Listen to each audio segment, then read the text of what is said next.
Hello, hello. Welcome to Media Queen TV. This is our episode 9 of our 2025 series. And today we're going to be chatting about how to be empowered after 40. My name is Aldrin Alternay, your host, and we have an amazing guest with us, Annie Catino, all the way from the UK. Now it is after midnight here on the Gold Coast in Australia. And what time is it for you there now, Annie? It's now after 2 p.m. in the afternoon 2 p.m. on Sunday. on a Sunday. Fantastic. Now, great to have you with us, Annie. A little bit about Annie for those who don't know you. Annie's a business success and mindset coach and host of the Empowered After 40 podcast. In fact, she just interviewed me on her amazing show, Empowered After 40. She's originally from Turkey and is now based in the UK. She's transformed decades of experience as an interpreter and digital marketing consultant into her passion for empowering women over 40.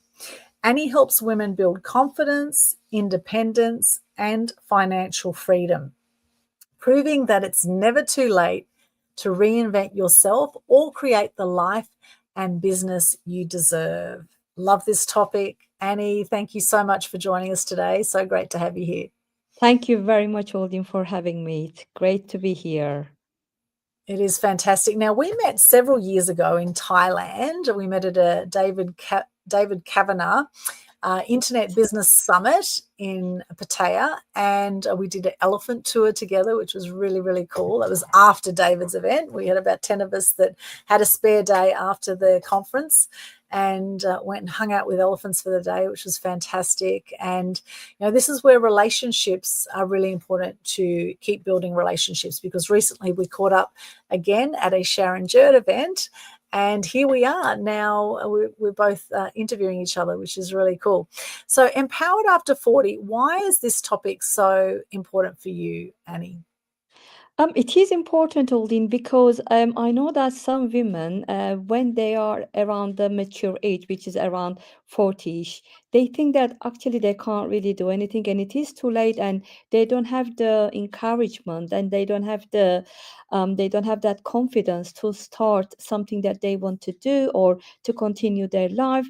They think that after 40, for some, life is coming to an end, and their career or their family life is going to continue as it is, or otherwise they're going to think of the retirement. But I actually think of otherwise.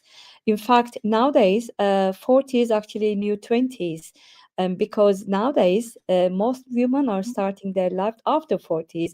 They are having career change. They are even having babies after 40s. So for me, 40s now are the new 20s. Therefore the life can start after 40s with their confidence and building to do something they want to do.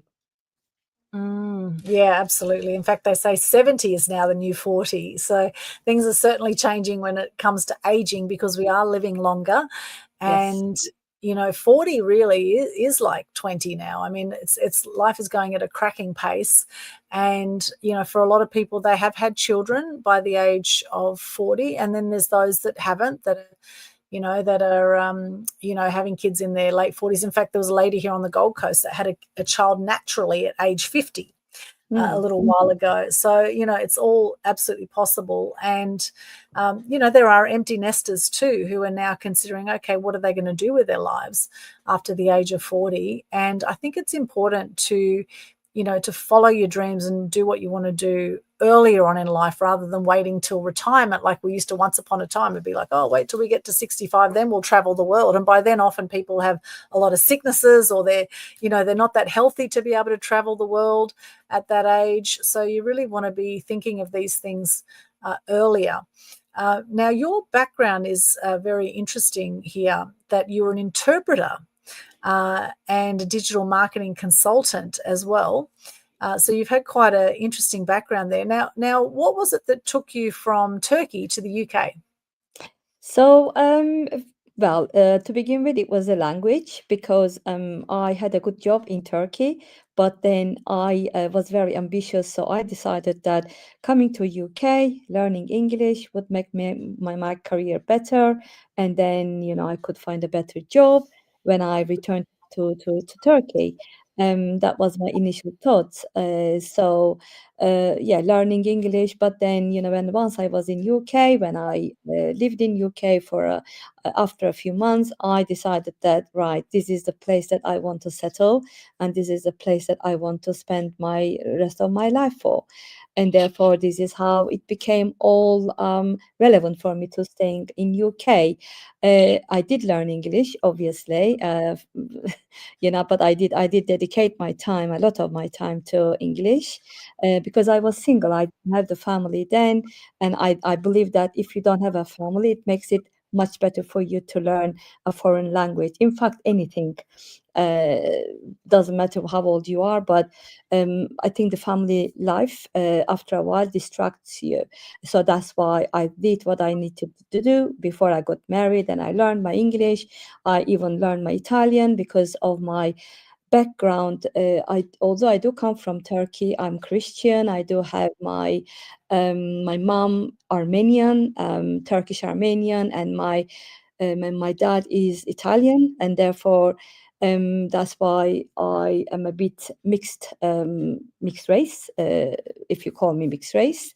But I couldn't learn Italian because I lost my dad from a very young age. I was only 5 years old, so Mm. I learned Italian. But then when I came to UK, I also decided to learn Italian because I saw the opportunities. Unfortunately, in Turkey, we didn't have as many opportunities as there are now, because after a certain age, after you have your education, after you study university, it's from 18 to 22, 23. That's it. There weren't any education industries or education places that you could go and continue your education, because they would they would shame you at that time. It's not like that now, but Oh, I'm going 40 years back. So 40 years ago, everything was different. As you said before, the life is changing. So when I came here, I decided to learn English as well as Italian. I wanted to stay in UK, but I wasn't sure whether I could. So that's how my story started. wow. Which part of Turkey were you from? I am from Istanbul. Oh, Istanbul. That's where my uncle is, in Istanbul. My parents were actually born in Iskenderun, and similar to yourself, they were Christians in Turkey. Of course, Turkey is Okay. a 99% Muslim It is. country. And, I have Greek, Turkish, Ukrainian, and you have an amazing mix of Armenian, Italian, and Turkish. Wow, what a wild Yes, mix. I love it. Very multicultural. I Uh, am. I am. yeah, it's Yeah. fantastic. Now we have Corinda is with us. Hey, Corinda, good to see you there. Actually, Corinda has the Empowerment Extend show. He's based in the UK as well, and he's all about inclusivity as well, about inclusion. So great to see you there, Hello, Corinda. Karinder. Hello. Good to see you there. And for those who are joining us now on Facebook, LinkedIn, YouTube, wherever you're joining us from, hello, hello. We love this to be an interactive show. So if you have any questions at all for us, then please reach out. Now, this is interesting. Empowered after 40. Now, you specifically work with women. However, it's interesting. I've noticed a lot of men often get to around 50 and they sort of have this midlife crisis. And actually, some women do as well. And that's where we get the term cougar, or we get the guys that run off with the young girls and they get to their 50s. And some women get to their sort of 50s, 60s and then run off with young guys. So what is this sort of midlife crisis that happens for people? What's this all about, do you think? I think when mature people come to their 40s, I think there is some confusion there going on, because it is actually critical.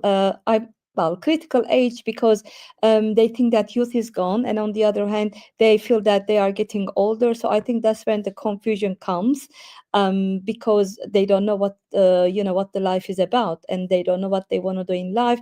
Maybe if they did something before their 40s, they regret it, or they want to do something different, or vice versa. They want to do something new after 40. And yes, my show and my business is usually for women but it is not only for women. So this is why I called Empower After 40. It can be for men as well, because yes, I do realize that there are also some men who are not sure about, you know, what the life holds for them later on in their lives, what career they want to do, or if they want to continue their career. And sometimes I do actually see again a lot of women and men, and they want to, you know, leave their partner, they want to end their partnership, and then they just, you know, want someone different, maybe because they don't understand each other, or because they just grow out of each other, I suppose. So yeah, that's why 40 years is, for me, is a critical age for everybody. Things start, you know, getting a new directions. Yes, yes. You know, it's funny. The other day, I caught up with an old friend of mine who I hadn't seen for 10 years, a guy called Peter Birrell, who turned up. And I remember I met him when I was in my 30s. And I remember him saying to me, wait till you get to 40, then you'll really understand things when you get to 40. And I remember him saying that to me in my 30s. And here I am now at 51. And I was actually sharing that story with him the other day when he came and visited me out of the blue. And interestingly, he fell for a young girl, actually, who got quite ripped off, a young Thai girl that just, you know, sucked up a lot of money. But, you know, he said, well, he kind of knew it was happening. The relationship lasted 2 years, you know.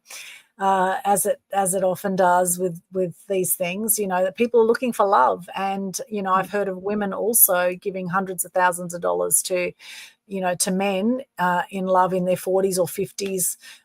And people can be very vulnerable and get ripped off because they want to feel young again, I think, sometimes. And, you know, when they have someone that's half their age that shows some interest in them, they, you know, it sort of reinvigorates them almost. However, often it's not long lasting, unfortunately. You know, there can be traps there with that for males and females. Yeah, I mean, I see that scenario usually when there is a, you know, early marriage, particularly in their 20s. You know, men and women sometimes do get married in their 20s. And I think that's when they start realizing that maybe it wasn't the right partner, or it wasn't the right marriage.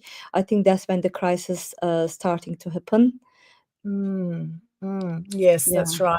People sort of have regrets, or maybe, yeah, they've been married for a long time and they just want to experience something different, Mm. and they can go completely the other way and go from being with one partner for 30 years and suddenly go off and be with, you know, 10 in a week, as I've known, you know, some go a little bit extreme. However, you know, whatever lights you up, whatever, you know, whatever helps you feel empowered. And on this topic of being empowered after 40, what are some tips you would give to people who are at 40 and maybe feeling a little bit lost or feeling like not sure which way to go? What are some tips you could give them? So I think, I mean, after 40, it doesn't mean that the life is ending, or life is just, you know, has to go as it is.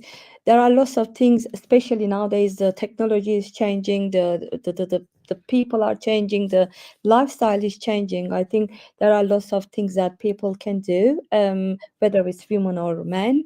They can feel confidence in themselves, and they have to feel confidence in themselves. Sometimes this confidence can be knocked down by either someone they know or by a family member, but I don't think they should listen to them. The first thing is, I think, the confidence, and they have to have a high, you know, they have to have a confidence, and they shouldn't allow anyone to knock their self-esteem. And they also Yes. have to encourage themselves to do something different, or whatever they want to do in the life, something that they've dreamt of, or sometimes something that they wanted to do. So even if they want to travel, it's never too late for traveling at 40s. I mean, people are traveling now, even their 60s, 70s, let alone 40s. But I think the main thing they have to do is they just have to be confidence in themselves, and they have to have the encouragement of doing what they want to do, regardless listening to somebody else. And of course, they also have to look after themselves. They have to, their lifestyle should be as they want to do. I think they have to avoid all these crowd and all these business and this business and this craziness in the world. Yeah, absolutely. Yeah, building confidence, I think, is crucial. And I'm sure there's many different ways to do that. What are some ways that you've found that you've built your confidence over time? And what tips would you give people around specifically building confidence? How to go about that? What are some things can help?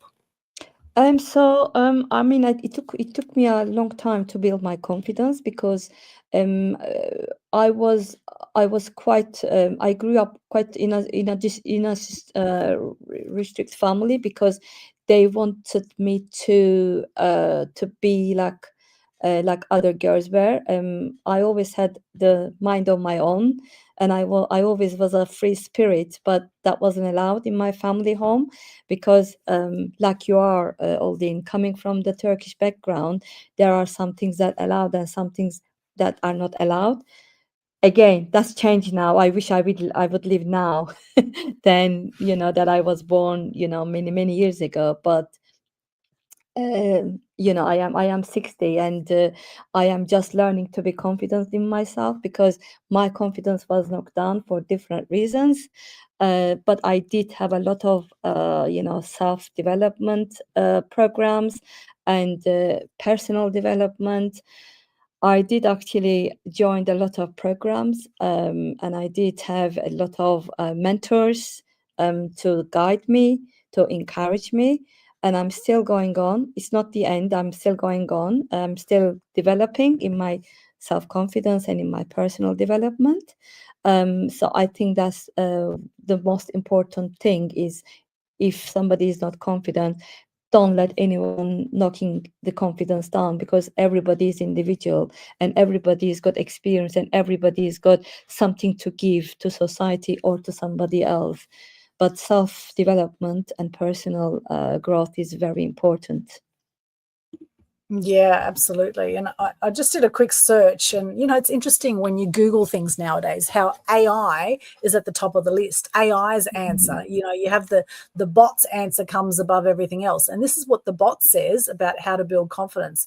It says focus on self-care, setting and achieving small goals, and changing your internal dialogue to be more positive and realistic. Taking action, even in small steps, helps build a proof of capability and self-trust, while surrounding yourself with supportive people and acknowledging your accomplishments.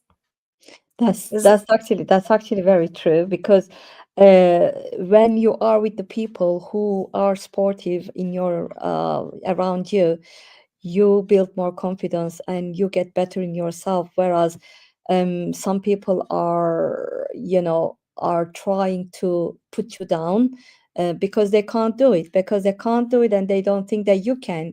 Although they don't think that you can, because they can't do it, they are trying to discourage you. And don't listen to these people, and just distance yourself from those people. And I truly believe that, because I've had those people around me, and now I haven't got a lot of people around me, but I've got the people that I have are supportive, and I think that supportive environment, that supportive group of people are more important than having many people around you but not being supported.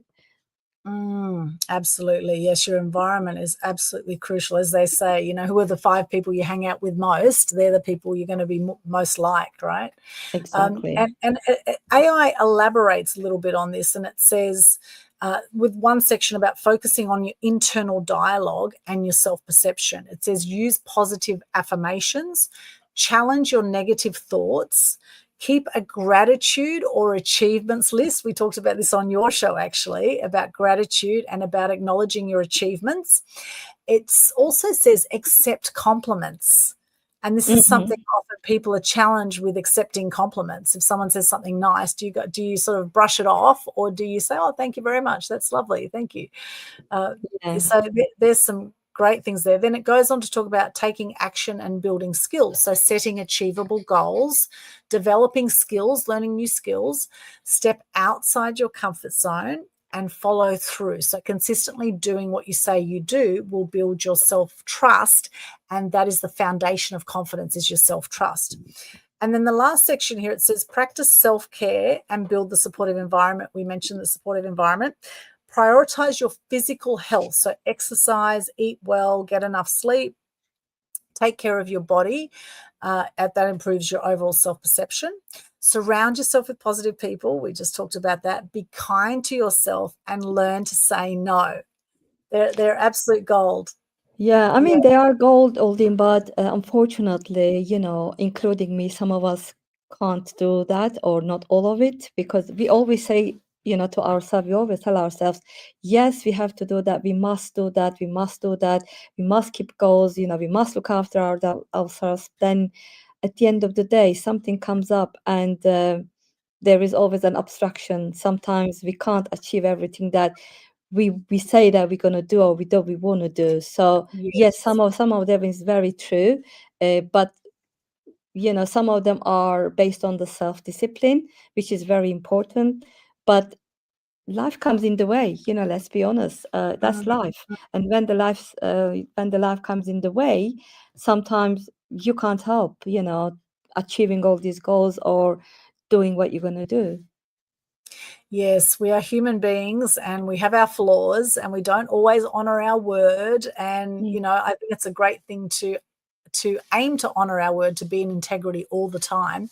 However, as they say with different landmark trainings that I've done, they say if you don't honor your word, then as soon as possible that you're not going to honor your word, then clean up with the person, as in make the phone call or communicate with the person that you need to clean up with. Sometimes though, when it's with ourselves, like say you're going to get up at 6 a.m. and you're going to go for a run, and then your alarm goes off at like 5:45 or whatever, and you're tired and you don't want to get out of bed, or it's Um, raining or whatever, then that means you're not honoring yourself, because you said you were going to get up at 6 a.m. and do a run, and maybe you have an excuse like it's raining or you're tired or whatever, and then that can then build up. If we don't honor our word for ourselves, that can then build up to us not trusting ourselves, which of course will lower our self-confidence. So I think that everything has a cost and a payoff, right? There's sure. always there's a benefit, and there's a cost with doing or not doing something.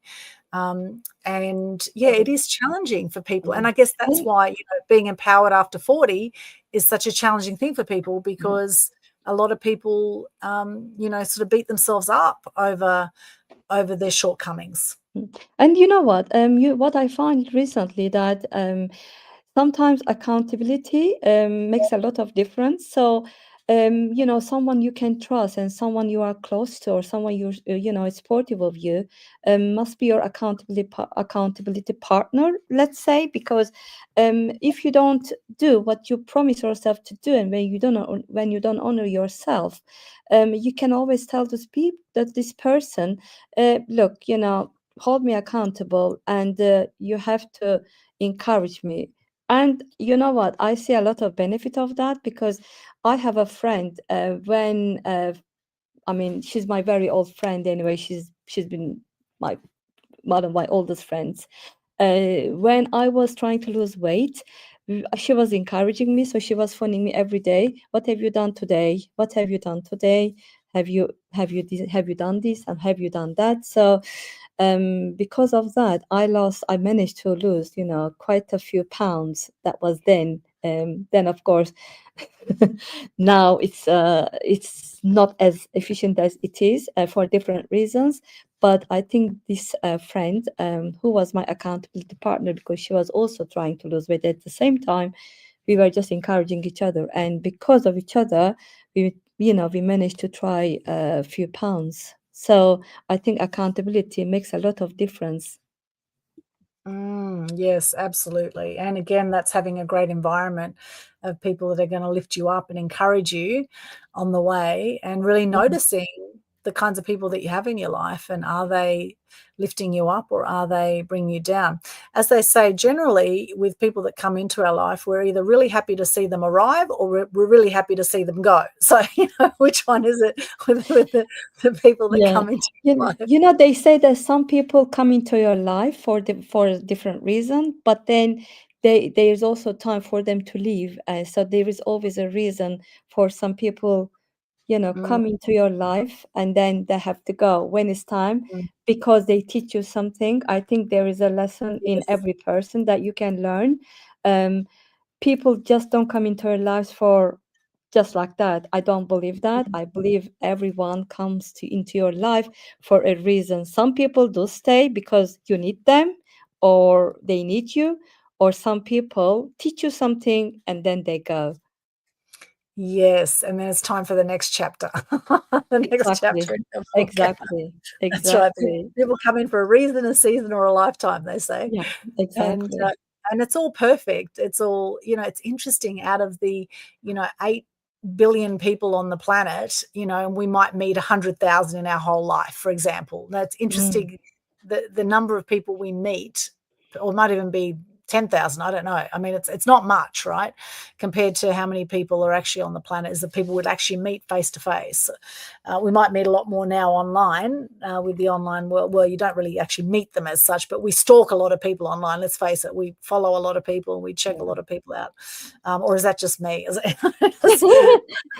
We are all stalkers. We are all stalkers. Yeah, we're all stalkers. We all spend way too much time on social media. But anyway, and that's one way not to be empowered, because what happens when we get on social media is we compare ourselves to others, don't we? We can't help ourselves, can we? There was this judgment. The judgment comes up, right? Or the self-talk, or I'm not like that person, or like, whatever it is. And of course, we're all individuals, and so be very careful in, comparing yourself to others. And we all do it. We all do it. We think, oh, I'm not as good as that person, or why is that person like that? And why aren't I like this? And right. And then you just end up, it can be a downward spiral, rather than actually acknowledging yourself where you're at. And hey, maybe it's all perfect. Maybe it's absolutely perfect. You are exactly where you are, because if you were to be a different way, you would have been a different way by now. And at the end of the day, what does it matter anyway? Because a third of people die by the age of 65. And 90% of people die with regrets. So when you look at it that way, you think, well, what do we worry about anyway? What do we stress about? But it's because we've been conditioned to live in drama, from TV, from movies. It's just drama, drama, drama. And so even when there's no drama, often we'll just create drama. And often it's in our own head as well. So also noticing the conversations that you have with yourself. And notice, are you being kind to yourself? Are you being kind to others? As they say, hurt people, and healed people, heal people. And this is where it's so important to do the inner work, to be empowered. Empowered means being, in a state of power. Not if you're disempowered, it's the opposite, right? So if you're not honoring your word, if you're treating your body badly, if you're talking negative thoughts to yourself, well, that's going to be very disempowered, right? So how do you want to live your life at the end of the day? Exactly. Yeah, it's again, it is for individuals, to just assess themselves. But when I say assess themselves, they can't be perfect. None of us are perfect. We are all humans, and like I said before, we all have something to give. But if you think about, if you have these negative thoughts or negative feelings in you, you're never gonna you're not gonna feel happy. You're never gonna feel happy. And life is not about being perfect or a perfect life. Life is about having, and about just thanking what you have, and just moving with that. So yeah, that's true what you're saying. Absolutely. Yeah, working with what you've got. None of us sort of chose to be in this body, I guess. Some people say that we did, our spirit did, chose to be in this body, but really we're born the way we're born. It's amazing how what we do to our bodies can either make us ugly to Mm. others or ugly to ourselves, depending. Like, like right now, I'm carrying a little bit of extra weight, for example. Now, it's not so much that it's ugly. I do have a little bit of a belly. However, it's not healthy, right? So I'm Mm. working on that at the moment. I'm working on, how can I, tone up a bit? And so I'm making more of an effort to exercise, making more of an effort to, drink lots of water, etc. Ideally, not eating late at night, although that can be a bad habit and sometimes has been a bad habit, eating late at night, not necessarily a good thing. Doing things like intermittent fasting. What are some things you can do to improve your health that will have you feel better too? Because your body's not going to work as hard if you're carrying extra weight. You're more likely to get other diseases in the body, which is going to make you feel pretty disempowered if you're feeling sick. So your health is absolutely crucial. So what are some Absolutely. things you do, Annie, for your health? Um, Unfortunately, I can't say that I'm the healthiest person. However, I am trying to cut down, different things that I used to have. So I try to eat, a very balanced meal whenever I can. In the mornings, particularly, I try to be careful not having a lot of bread or things like that. But my main aim is losing weight at the moment, because of different reason. I put some weight on again, like I'm saying. I do like food. I like eating, and I like eating nice food. Some people Mm, don't mind eating food or not, but I do, because when I eat, yes. I like eating nice food, and unfortunately that nice food doesn't always go along with me. But when I say nice food, I try to stay away from the fried foods, or very fatty foods. I don't get burgers or things like that, if I can help it, which most of the time I can. But I usually have a grilled meat or grilled chicken or things like that, and I do try to keep it on when I can. If only I could cut down some biscuits, that would be great. And Mm, I try to go on walks with my dog in the mornings.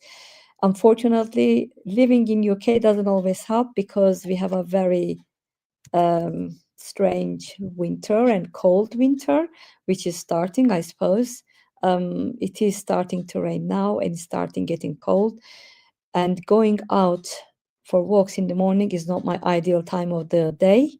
However, my dog encourages me to do that. So I try to go for walks, unfortunately, not more than once. Um, so I try to keep my balance with my food, and I don't exercise much apart from the walks. I don't like exercising very much. Uh, Only exercise that I do is swimming, but not in the winter. That would be the summertime, because I feel cold when I'm swimming.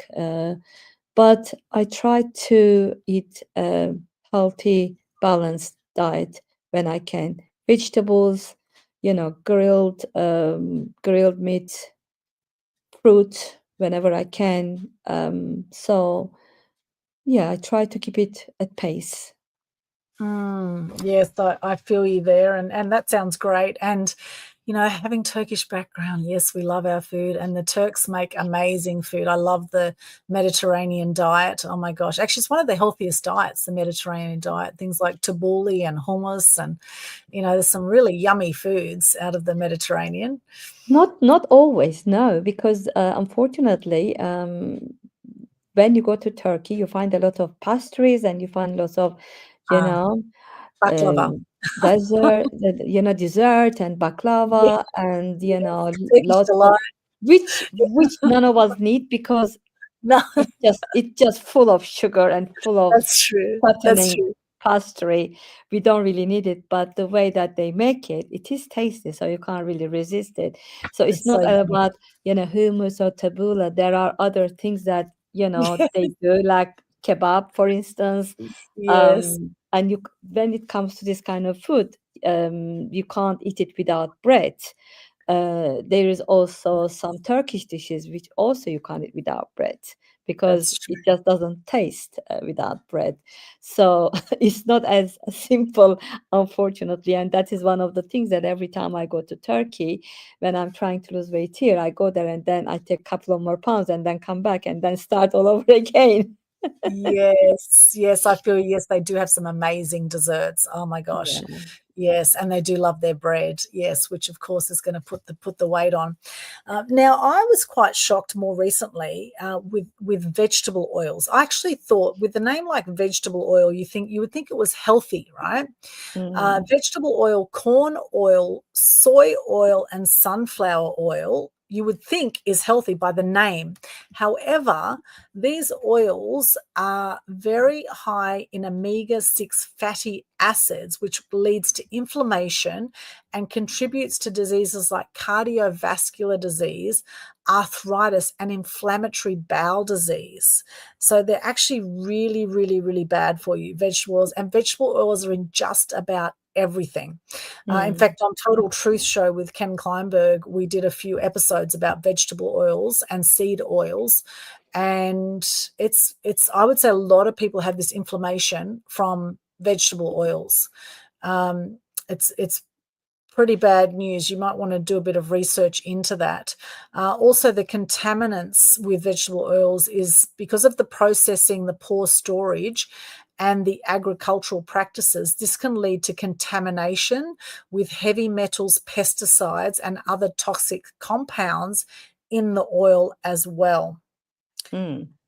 I mean, So, very, I'm not a, the nutrition expert. Obviously, I can't really comment on that. However, I don't use sunflower or vegetable oil. What I use is pure olive oil, because my husband is also Italian, so we love having the just pure olive oil in our food or on our salad. But I do appreciate that, vegetable or sunflower or seed oils can include the contaminated harmful chemicals. mm, That's why mm. that's why I don't like it. That's why I don't buy it. Yes, which also, if you buy chips or fries, it would all be, using vegetable oil. So that would all be soaked up in the food too whenever you get takeaway Exactly. food, Exactly. generally, because they're not going to use the olive oils or coconut No, oil. no, no, sure. No, no, They're they not won't. going to be using Um, those oils. yeah, Mm, luckily we don't have a lot of takeaway. We maybe have takeaway, once a month in our household, and we don't fries. It's actually strange because they are called fries, but we don't actually fry them. So I ah, just put them in the oven. So even they are called fries, I put them in the oven. Yeah, it's I don't. The thing is that nowadays you don't know what's good, what's not anymore, because when you turn your head wherever you go, they are saying that something is always harmful. Again, I'm not a nutrition expert, but as far as my logic says to me, I try to stick on what I know and avoid the things that don't make sense to me. mm, mm. Yeah, and there's so much now that we buy that's in a packet, and generally anything in a packet mostly will need to be preserved. It'll need preservatives and things like that. So most things you buy out of a packet are generally not good for your body. The fastest food in general was the food we used to get straight from the garden. All right. And, our farmers have been attacked massively around the world. Mhm. However, grow your own vegetables, grow your own fruit as much as possible where you can, and get empowered with your own food, because then you know what's going into your food, and you don't Yeah. want to be putting pesticides or any of that other rubbish on there. But No. no doubt most of us would have some heavy metal poisoning in our body. If we got our blood tests done, I think we'd be quite shocked by what comes up inadvertently. And I mean, even eating fish from the sea, I mean, a lot of fish eat plastics, because there's so much plastic out in the ocean, and then people get microtoxicity from the plastic from the fish, from eating the fish. So, Yeah. we're being poisoned in multiple ways. Then we've got chemtrails, we've got, poisoning of the atmosphere and our water supplies, and the list goes on. So, Yeah. however, we are very resilient as human beings, and it's amazing what our body can survive and move through. Yeah. But Yeah. the more chances you give your body of being healthy and being empowered, I think the better. So it's really noticing, I think, getting conscious to what is empowerment for you. When do you feel empowered? When you're doing, so for you, yeah, what is it for you? Empowerment for me is, to trust myself and to be strong, to stand up for my own 2 feet, Mm. not to rely on anyone, and to be able to do whatever I want to do, as long as I can do. When I say I can do, that includes the illness or the death. So as long as I can do that, then I don't think anything or anyone can stop me. So that is the empowerment for me, just to be my own person, and to be confident in myself, and trust my instincts that if anyone can do, so can I. Yeah, I love that. I love that, Annie. That is really cool. Absolutely. If other people can do it, you can do it absolutely Mm. as well. Mm. Now it's interesting for you. Now you're a mother, obviously. Now, how many children do you have? I have 2 boys, but they are both adults. Two. So you see, now it's time for you. So you're almost an empty nester. Not yet. They are Uh, still here. They still live with uh, us. Yeah. uh-huh, uh-huh. And so the journey for you, as someone who's got two grown boys now, have you noticed some big changes for you in the last few years? Now the boys are probably self-sufficient, almost completely self-sufficient, I would imagine. Has it been a big change for you to, now your total focus, I presume, is not on your boys anymore because they're probably quite independent, I'd imagine. So how's that transition been for you now? So they are semi-independent. They are not all independent, but of course, things have changed, because I used to be, a full-time mom when they were younger, and I couldn't do what I wanted to do. And, there were other things when I wanted to do in my early 30s or even early 40s, but I couldn't do what I wanted to do. Um, due to different issues that we had. But obviously, as they grew older, things got easier, and I don't consider myself as a full-time mom. Yes, of course, I'm always around, and they live with us. They can still do their things, and this is why it gave me the encouragement and the confidence of going out, and then starting the businesses, and putting more skills in my already existing businesses, because I have worked as a freelance person. I have done my digital marketing and my interpreting for a long time. But as the time went by, I thought that there were more skills that I could do, which is why I had my personal development, and I grew in myself. So I mean, yes, years, obviously, there were few phases of our years. There were different phases, and there were more difficult one. There were, semi-difficult one, easiest one, and not easy ones. So, but we just got over all of them now, and it is time for me now. Time for you. I love that. And interpreter's an interesting profession. Where did you do interpreting? So after learning in English, and my sons were younger, I didn't know what to do. I did have a qualification, but because I had to do flexible for my qualification, previous qualification, but I couldn't do that because I didn't want to leave my sons to any nannies or babysitter, because I wanted to bring them up myself. So I thought, what else can I do? There wasn't any, freelancing like people do it now. There was digital.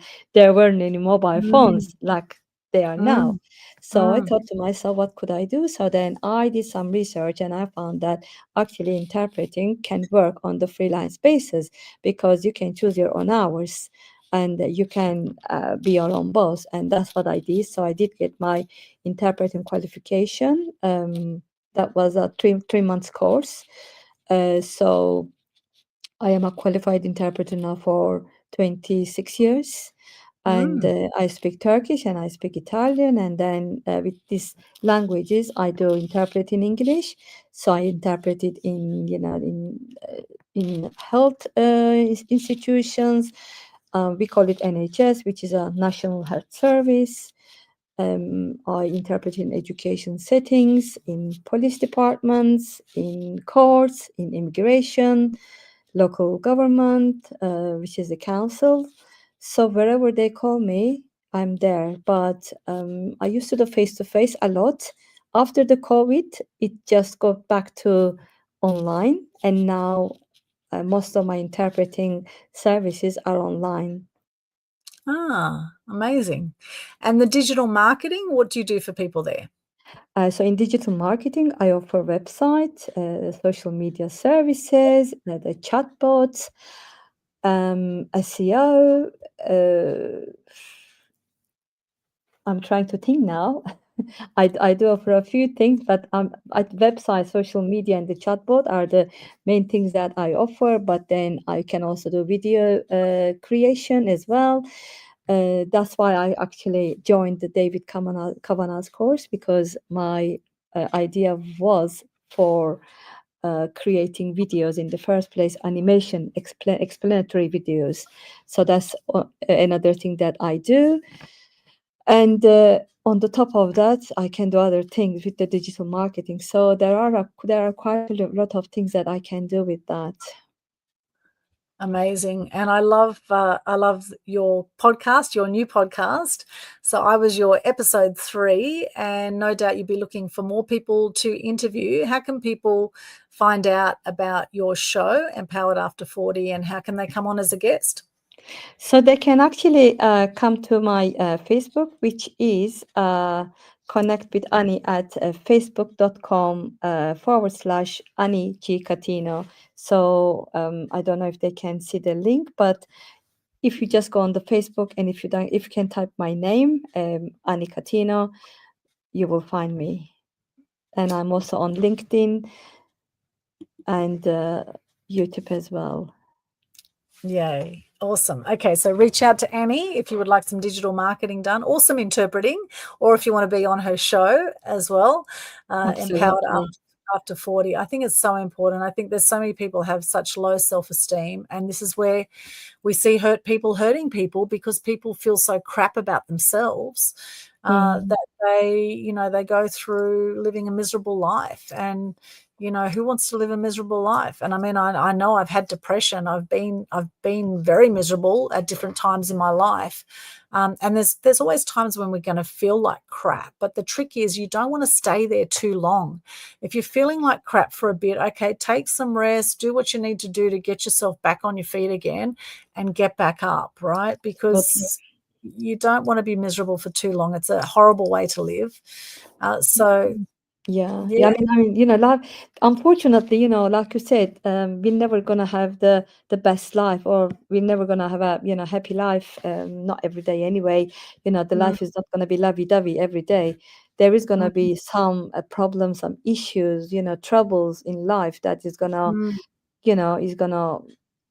come. And the main thing that, like you said, to do is to get over that, not to stay there, and just to do something different, so that we won't get distracted with those problems, or we don't get distracted with these troubles. I think just to keep the positivity going. Yes, absolutely. Keep the positivity going. Absolutely. And in fact, in line with that, I have something that always makes me very happy, and that's this happy face here. Oh, nice. This little happy face is a lovely little reminder to put a smile on your dial, because it takes less muscles in your face to smile than it does to frown. So Absolutely, yeah. it is. It's very important. And actually, what just fell on the ground is my little clapper. Yay! My little Yeah, so smiley. That funny thing that you showed me, just as smiley as you are. I love your smile. Actually a mask. It's actually a mask. You'd stick it on and walk around. Okay. Yeah, pretty funny. Pretty funny. Oh, nice. So these little things, these are things that give me joy. All these little bits and pieces. Yeah, absolutely. So, and to be empowered also, it's important to be joyful, because I think, being happy is so important. And we talked about, when you interviewed me on your show, we talked about Dr. Hawkins' scale of consciousness, which people can can look it up. But basically, when you're happy, it's a very high vibe situation, and your vibe will attract your tribe. Mm, So if you want happier people around you, then just show up happier, treat others as you want to be treated. And, absolutely.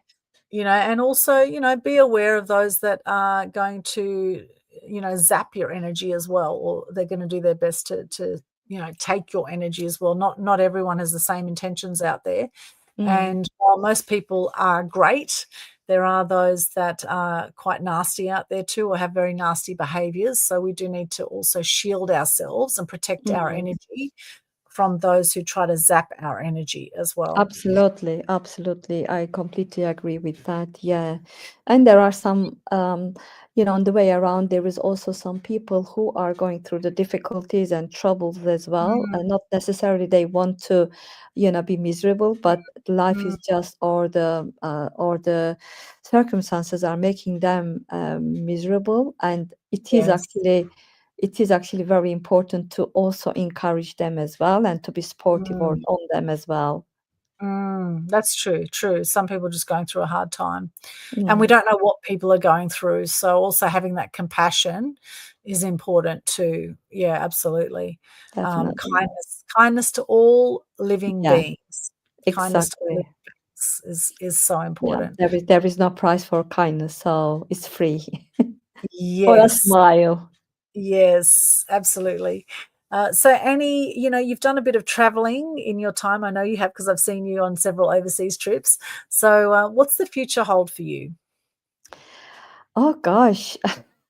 Big I question, want big to do question. lots of I want to do lots of things. So obviously one of my aims, as I want to encourage as many people as I can, particularly in women. That's because I am the coach for women, but also for men as well. So I want to encourage as many people as I can to be confident and then go out and doing whatever they want to do in themselves and their lives. But also traveling is also my other passion because I love traveling the world and I do want to go lots of places, especially in Asia and Far East and Australia as well. So one day I might come and find you. Yes, love to show you around. Yeah, Yeah, Gold and Coast. I do have actually other people in Australia that I'd like to visit. I don't know when that's gonna happen. So yeah, just getting on and then getting better and better with my coaching and with my marketing. Not interpreting as much, but with the other skills that I have, because I know that I can give more to people. I know that I can do that because I am a good listener and I can dedicate, my time to the people that I really like listening to and have issues with.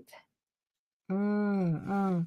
Yeah, I love the fact that you know 3 languages. And I remember when I was in, Turkey and Greece, gosh, 20 odd years ago, and I remember my cousin. I've got 2 cousins that live in Athens now. They were from Turkey as well originally, but now they live in Athens. And they both married Greek girls, interestingly.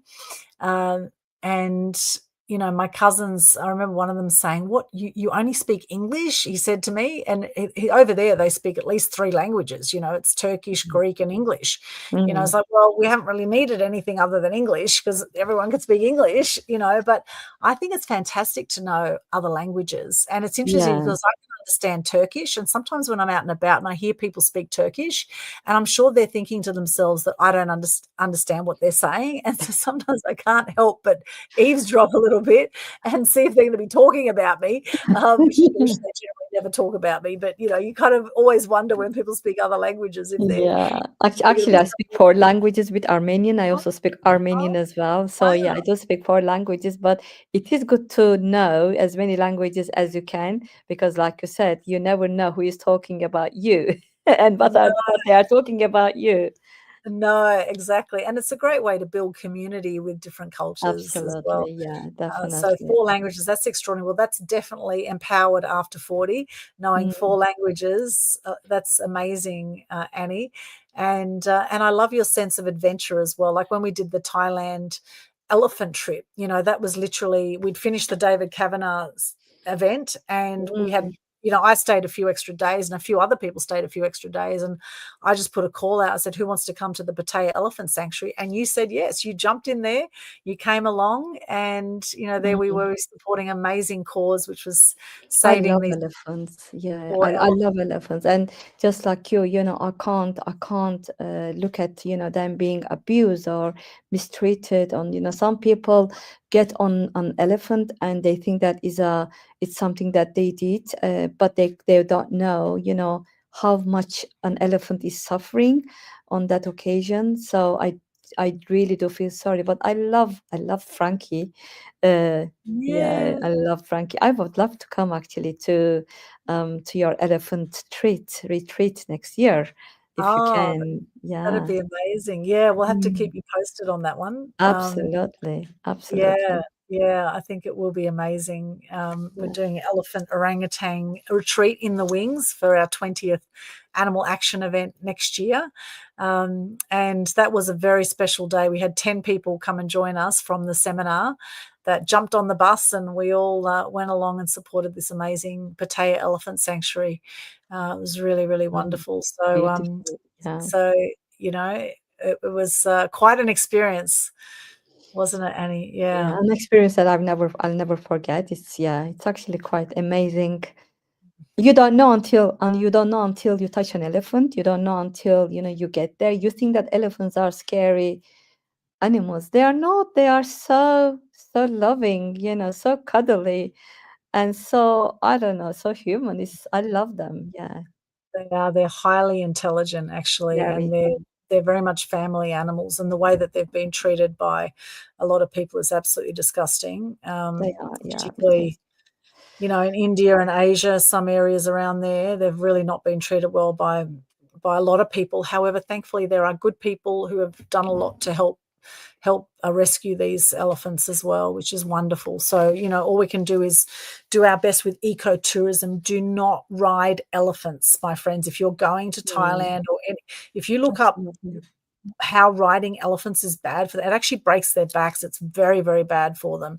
It's not natural for an elephant to be carrying that much weight on their back, and it causes serious harm. And also, the babies are pulled away from their mothers at Mm, a young age, and they howl out, they scream out for their mothers. You know, it's horrible the way they're separated and So chained up. heartbreaking, isn't it? So Oh, it's heartbreaking. horrible. Yeah, it When must you be look into it, illegal.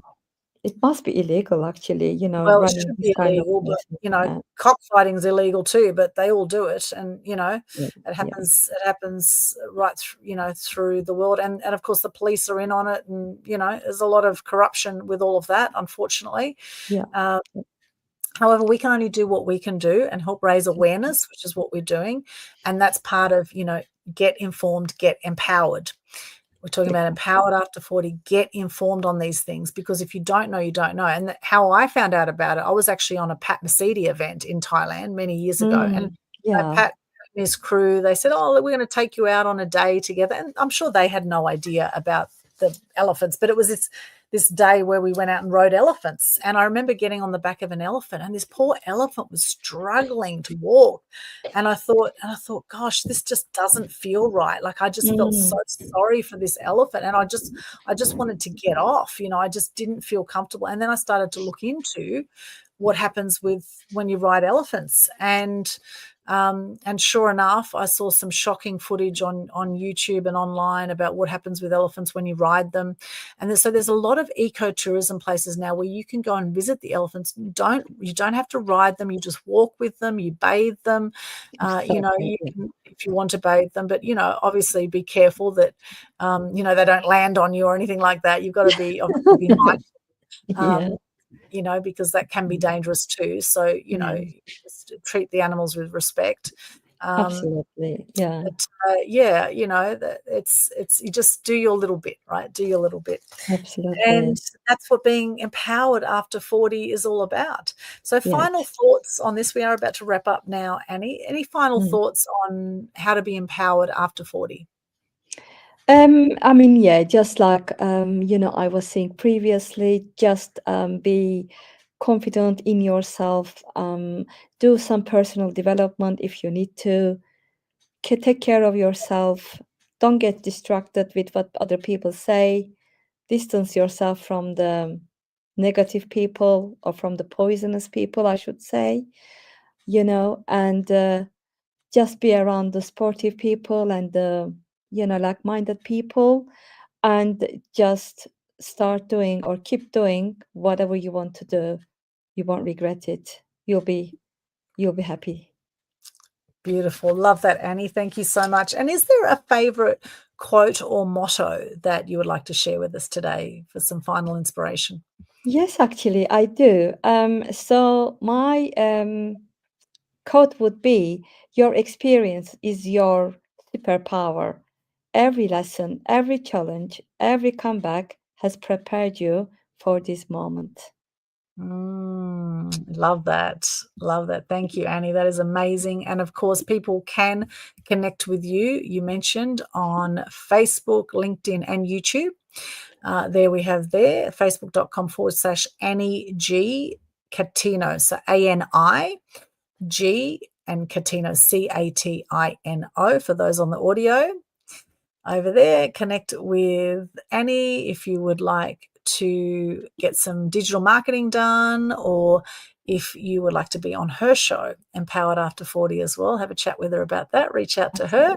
Absolutely. And thank you so much, Annie. And now my quote for today that I will leave you with is this one from Abraham Lincoln. I absolutely love this quote.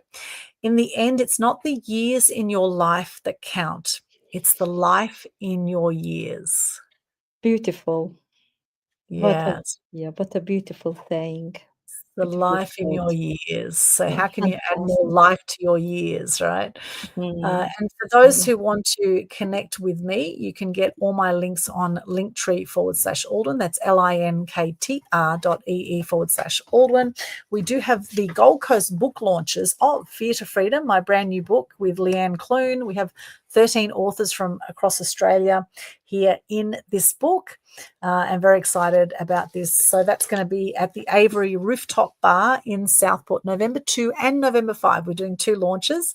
We had our Sydney launch at the end of July, which sold out. It was a fantastic event. And now we're having our Gold Coast event. So really look forward to seeing you there. I know we've got quite a few people coming already, so that will be fantastic. Oh, I wish I could be there as well. Yeah, I wish you could too. Anyway, hopefully soon. But yeah, it's a long way to come from the UK.